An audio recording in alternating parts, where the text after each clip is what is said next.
Bonjour bien-aimés, la méditation de ce jour a pour thème le chrétien face au malheur et nous allons nous servir de l'histoire de Jacob, donc du deuil de Jacob pour nous édifier.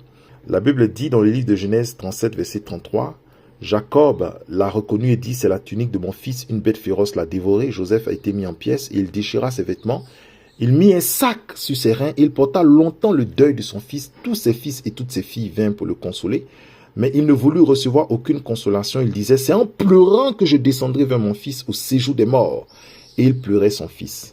Donc, voyez combien Jacob était éprouvé par la perte de son fils, la perte supposée de son fils, puisque en réalité son fils n'était pas mort, mais lui le croyait.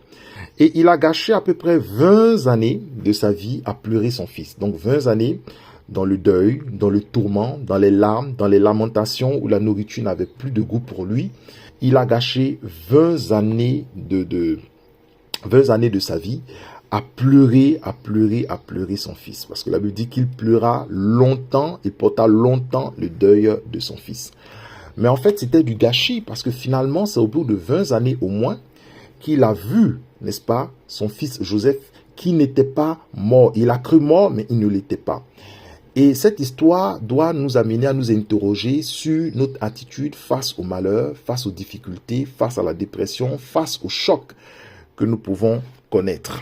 Vous savez, les psychologues disent par exemple qu'il y a plusieurs phases dans la dépression. Il y a la phase du choc où on a l'information brute, donc cela nous choque. Il y a la phase du déni où on rejette effectivement la réalité. Il y a la phase aussi de la colère, de la tristesse et finalement de la résignation qui est un peu une phase ascendante, disons de la dépression où on accepte la situation malgré nous-mêmes. Il y a une phase d'acceptation, c'est-à-dire où on accepte finalement la situation positivement. Il y a une phase où on essaie de se reconstruire. Alors Joseph, du moins Jacob, lui, il n'est pas passé par la phase ascendante de, disons, la dépression pour arriver à la reconstruction. Non, lui, il est resté plutôt dans la tristesse. Il a connu un choc, il a connu un déni, il est resté dans la colère, il est resté dans la tristesse pendant 20 années. Alors bien aimé, je voudrais vous dire que ce n'est pas ce à quoi le Seigneur nous a appelés.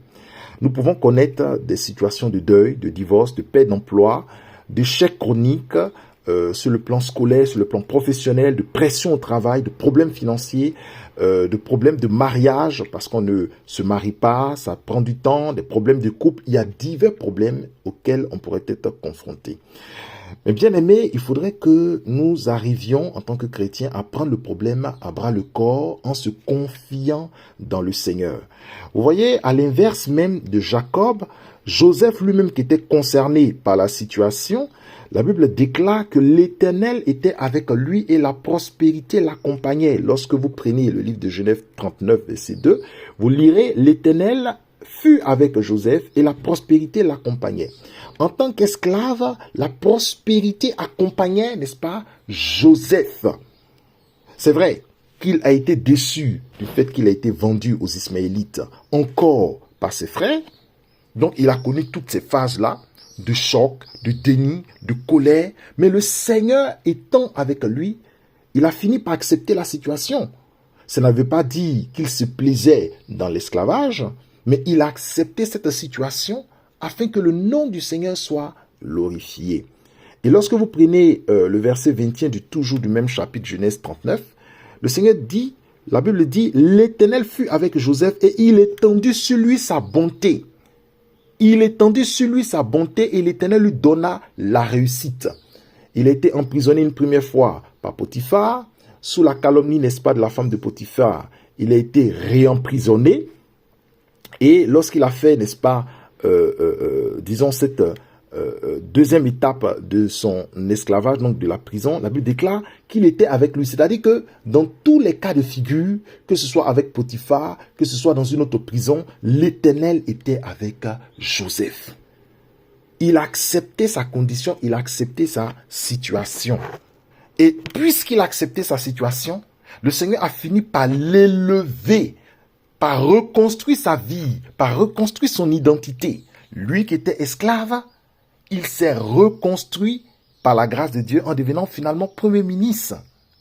Vous voyez, dans cette phase-là, lorsque vous vivez des situations et que vous êtes dans le choc, dans le déni, dans la colère, dans la tristesse, Il vous est difficile d'échapper à votre situation. Mais lorsque vous prenez la pente ascendante, que vous parveniez à la résignation, qui est un peu le début de la délivrance, c'est-à-dire que vous acceptez la situation un peu malgré vous-même, mais vous commencez un peu à l'accepter.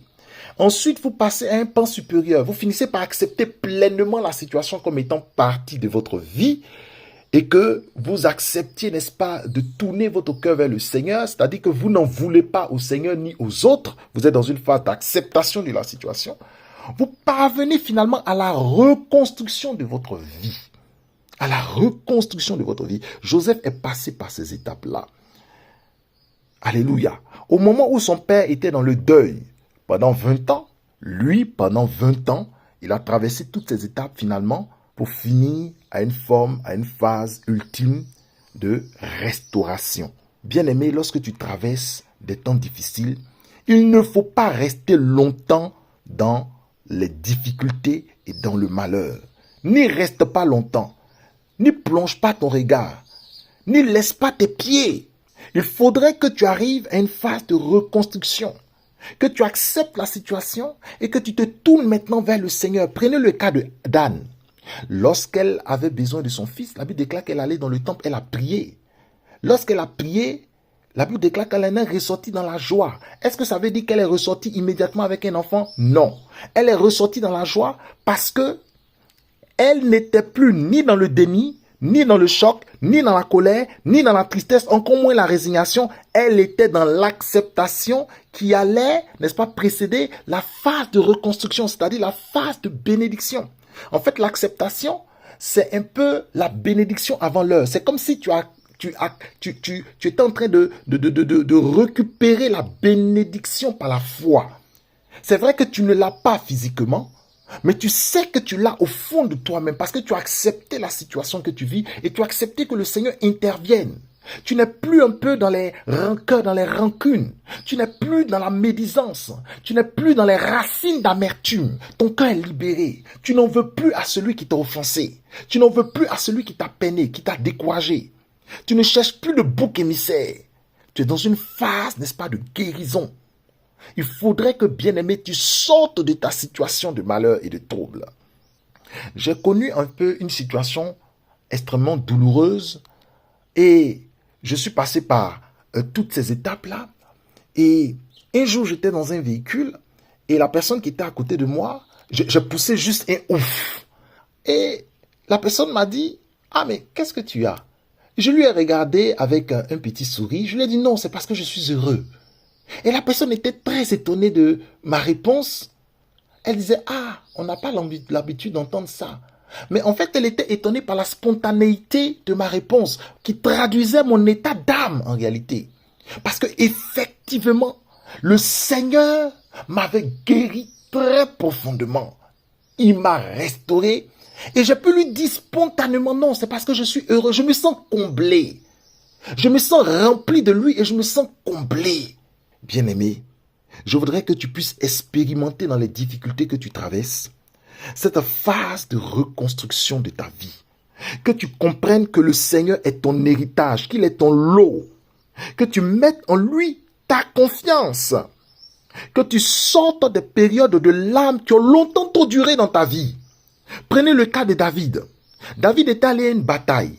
Lorsqu'il en est revenu avec ses hommes, il s'est aperçu que toutes les femmes et les enfants qu'ils avaient laissés dans la ville ont été pris par leurs ennemis. Les gens ont maudit David. Il parlait de le lapider, de le tuer. Lui-même a pleuré. Il a soulevé la poussière. Bon, tout ça, c'est des phases de choc, de déni, de colère, de tristesse, de résignation, etc.